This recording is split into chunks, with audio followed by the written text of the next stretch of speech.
Thank you so much for staying with us here on Morning Live. Now, after a hotly contested election, Emmerson Mnangagwa has been sworn in as president of Zimbabwe. Mnangagwa took the oath after the country's constitutional court dismissed an application by the opposition to have the poll results overturned. The Movement for Democratic Change Alliance claimed that the Zimbabwean Electoral Commission manipulated the results in favour of Mnangagwa. And to discuss the latest developments, we joined in studio by Austin Moyo, who's Shadow Ambassador for the MDC in South Africa. Mr. Moyo, thanks for coming through. Thank you very much. Yeah.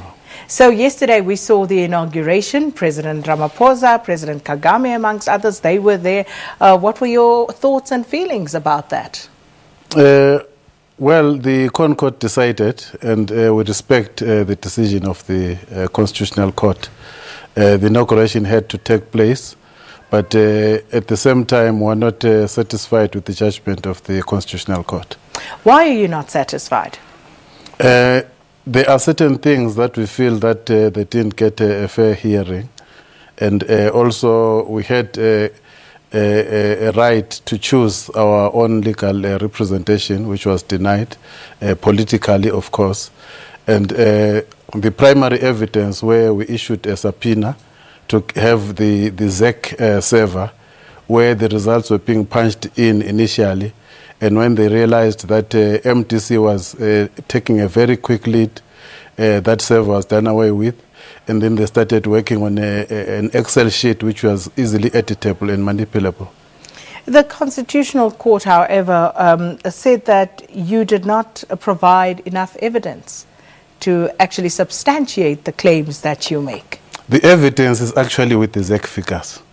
The ZAC figures, as it is now, how can we trust that ZAC has produced a credible result when there's 3 sets of results? We cannot say that out of the 3, which one exactly is the correct one.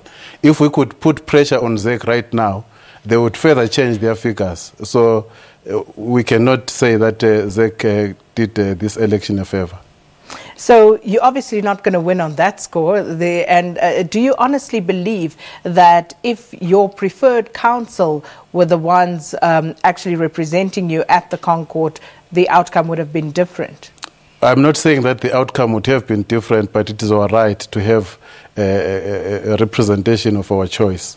And for it to have been denied, it shows that the Minister of Justice is compromised. He didn't take a fair decision. Well, some Zimbabweans were also less than impressed with you bringing South African counsel into Zimbabwe to fight your case. How do you respond to that? Are there no people in Zimbabwe whom you had faith in to actually represent you to that degree?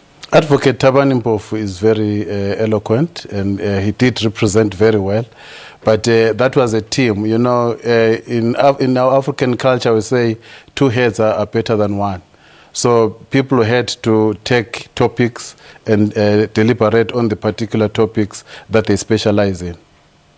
So moving on from that, what happens now? Because there is no other recourse in Zimbabwe beyond the Constitutional Court. So where to now for you? Yes, the ConCourt is the highest court in the land. So we cannot appeal within Zimbabwe. So we have decided that we approach the African Commission for Human and People's Rights. On what basis?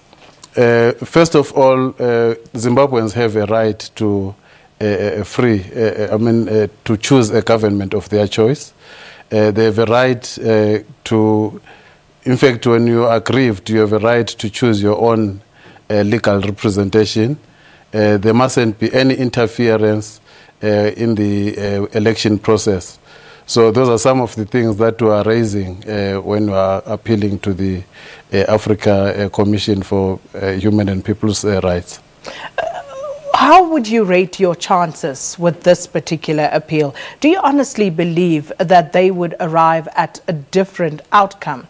And, you know, if not, what would you do then? What the Commission can do is actually to take us back to where we were before this aggrievement took place. So it is to prove that the government that is ruling Zimbabwe now is illegitimate. They came into power through means that are not legal. Is there anything different that you would present to them by means of evidence? Because as you yourself pointed out, the evidence is with ZEC. So is there anything else that you would be able to put on the table? The server is with ZEC. Our subpoena was not honored, but the ZEC figures themselves do not tally. You remember, I think it has been discussed at length, the 16 ghost polling stations. Statistically, you cannot have even 2 polling stations producing a similar result in terms of numbers. It cannot happen. So we have 16 where Mnangagwa won, and the figures were exactly the same. It cannot happen in statistics. It's not possible.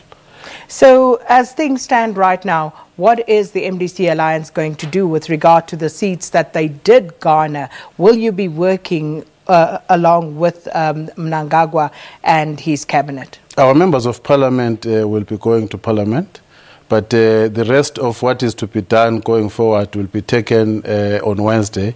The National Council will be sitting, and then they will come up with resolutions that will guide the party going forward. Well, Mr. Moyo, we thank you so much for stopping by and sharing your sentiments with us. And we certainly will keep an eye on those developments. But for now, we're going to take a break.